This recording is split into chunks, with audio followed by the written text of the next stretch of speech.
Sanggelang Kulon Sampung Ponorogo. Kaya ngapa? Nggih, ngaturaken wilujeng dalu Pak Bu. Assalamualaikum warahmatullahi wabarakatuh.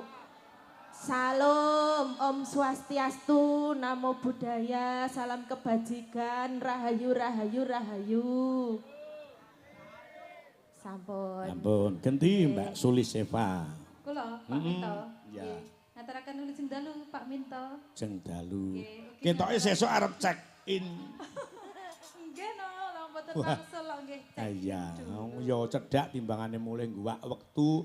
Monggo ya arep mayang ning Tumpak Pelem, Sawu, Ponorogo, wis do rasah mulih. Ning kene engko tak golek kingon karo Mas Carik. Tumpak Pelem. Kok Iya. ingon to, Pak? Lah piye? Kok kaya digolek-golekne ingon kok kaya mesakne banget ngoten sinden-sindene jenengan iki. Lah lek sampean ku sesuk tak pasrahke ning Mbak Lucy Brahma. Paling ndak niku nggih jenengan niku seorang dalang. Sik to kok paling sing rungoku kaya paling jengat ngono ki. Paling mboten niku kan jenengan seorang dalang nggih to. Niku kudune lak nggih njajak-jajakne anak-anake ngeten iki. Lah kok digolek-golekne ning gone Pak sinten mau? Pak Carek, Pak sinten malih? Lho, Pak Carik Tumpak Pelem karo aku kan wis plek. Lah ampun dalang kondang Pak Minto. Pak Minto lho niki. Lah nggih lho Pak. Digolek-golekne kok Pak Carek iki. Jadi sekolah wit SD nganti neng kuliah ki prinsip ekonominya itu sukses. Oh ngoten. Kita mengeluarkan dengan sekecil-kecilnya berharap mendapatkan yang sebesar-besarnya. Kuwi prinsip ekonomi. Ngono lho Kak. Bapak Ibu sinten sing badhe ngingoni sinden Pak monggo Pak. Mesakne lho Pak niki. Lek sinden ora usah dingoni sapa-sapa tak ingonane dhewe. Lah nggih lah jenengan dadak digolekne ingon Pak Carek lho. Ayo apike iki kan kaya ngono nadyan to ibumu ki ya tanggung jawab ngono. Bu kula ingoni ya Bu. Nggih. Kathik njaluk ingan. Lah iya. Ya mesakne lek pomong ngingoni aku. Nah niki. Ayo ngono 6 piring kancane sak piring. Mboten ngaten lho Pak. Mboten kok. Mangane akeh uyuhe pesing. Nggih. Lah terus ora pesing to piye jenenge uyuh iki? Nggih niki Ya. ngaturaken wilujeng dalu ugi dumateng sedaya ingkang sami rawuh. Assalamualaikum warahmatullahi wabarakatuh. Waalaikumsalam. Sampun menika sampun dipun jawab. Salamipun Bapak. Kalajeng bawa Kalajeng Semorondana. Asmarandana. Alah wong Jawa ki Asmarandana Semorondana. Bismillahirrahmanirrahim. Bismillahirrahmanirrahim. Sing penting tumus tekan ati dadi lan mandine. Oh sami kalih RT mriki. Nek ngarani nyambut gawe mboten nyambut gawe Pak. Apa? Mbut gawe. Arep mbut gawe nanti yu. Mbut gawe nanti Kang ngoten. Disingkat ya yo. Singkat cepet kados Pak. Apik berarti mbut gawe ning endi yu ngono. Nggih. Embutmu terus. Lah dalah. Rono nek. Pak. Yo, aja panggah ngomong endang bawa Semorondana. Heeh. Kepranan sa jroning ati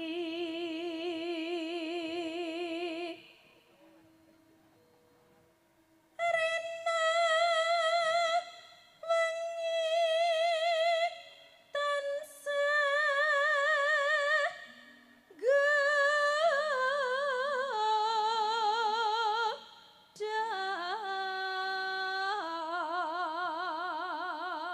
Neng kene lho yang paling bermakna ki neng kene.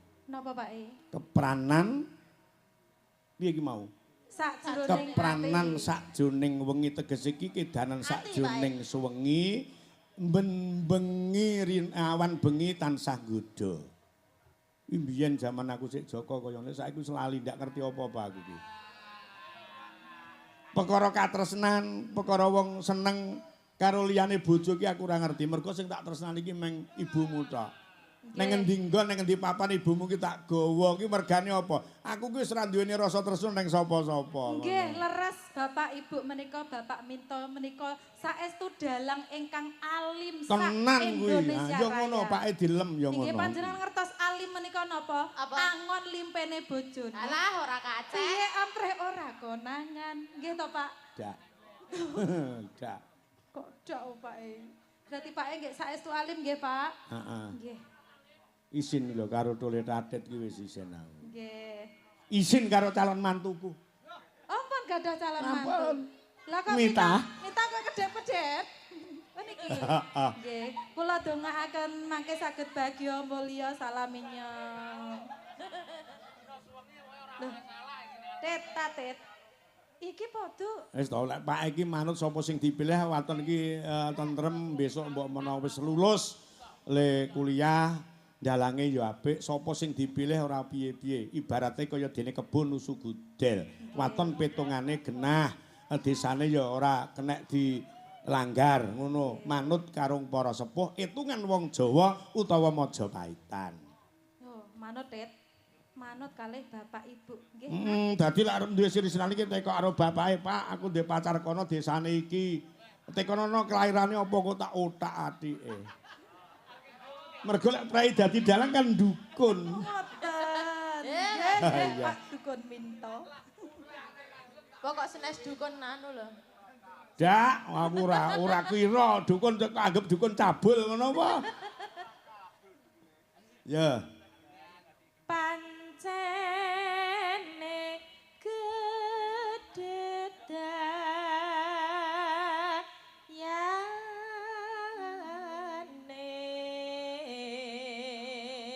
Aku semayanan karo Mbah Tulus karo Mbah Kasun. Mbah benjing lek pun jenengan nggih pun yuswa paling sepuh kula nggih ngoten benjing mendita kalih kula. Nah,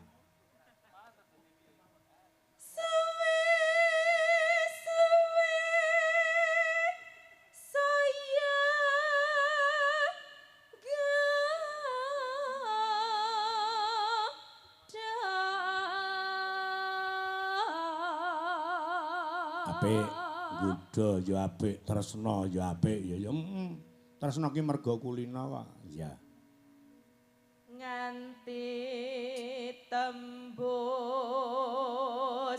jroning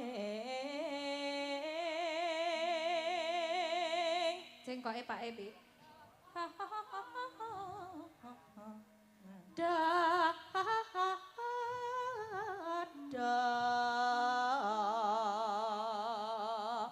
Nah, niki riyen to, iki mbiyen to Pit. Aku nek iso cengkok iki karo Pak E arep dihadiahi.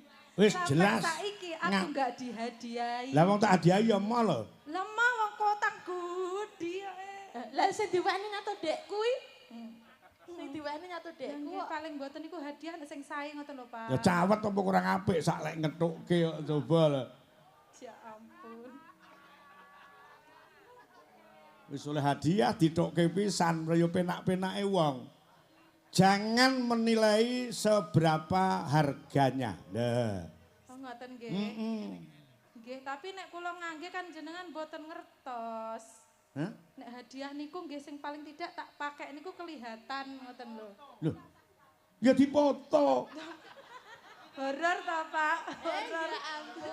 Loh, rasa berterima kasih Pak E sudah saya pakai ini saya foto untuk penjelasan bahwasannya Pak E ngerti. Ngono kan ya wis jelas to. Pak E, dirasipun izin kalih Tatit.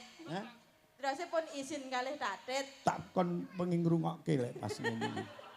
Lah kok ken nyepil. Aja tiru-tiru engko Mita mbok hadiahi kuwi. Urung Tatit dadi malah ngungkuli Pak E so. Loh, kelucuane lho. Kelucuane.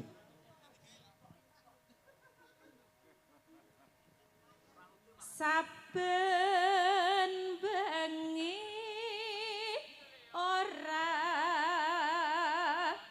turu.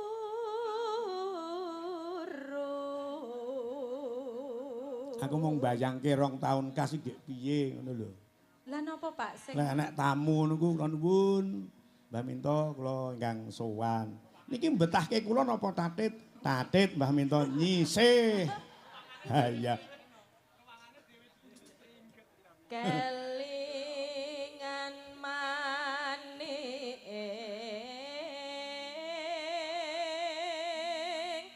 nolong.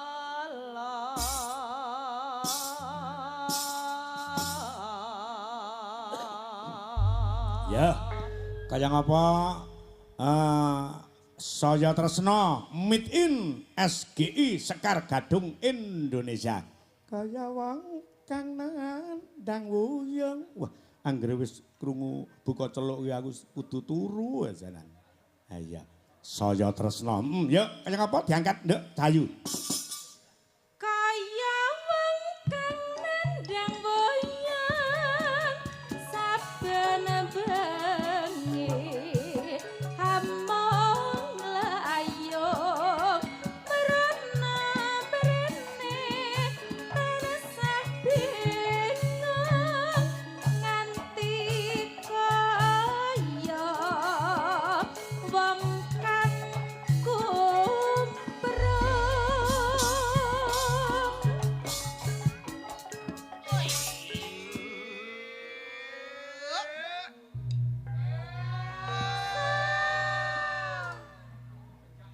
Nyata pancen Ya oh.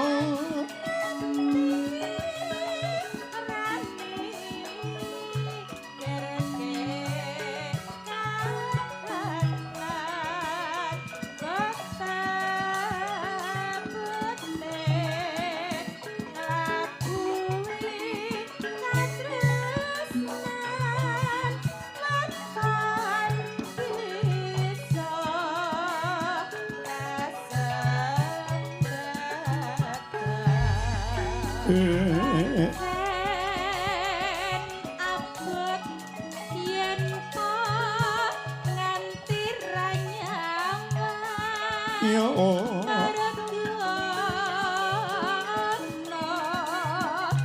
sing tansah disayang rambit dake Wadon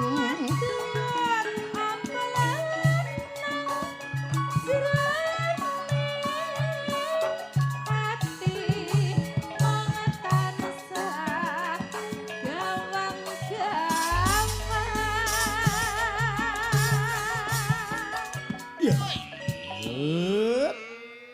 Bengak, Nduk. Ya.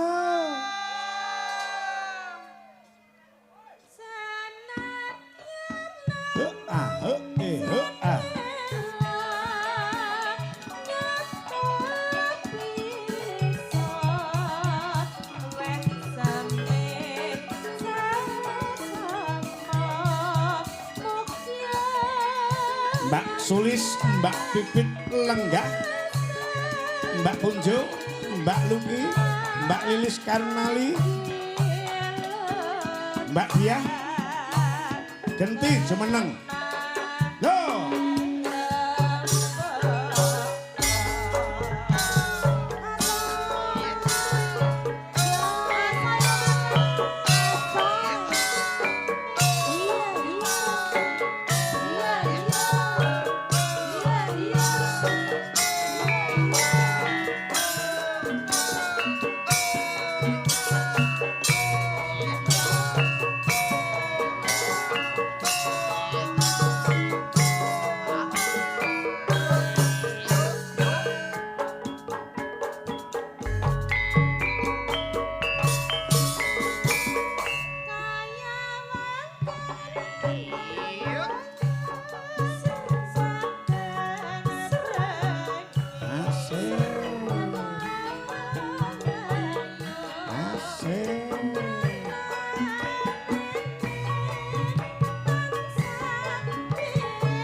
Dangdut Jaipong rancak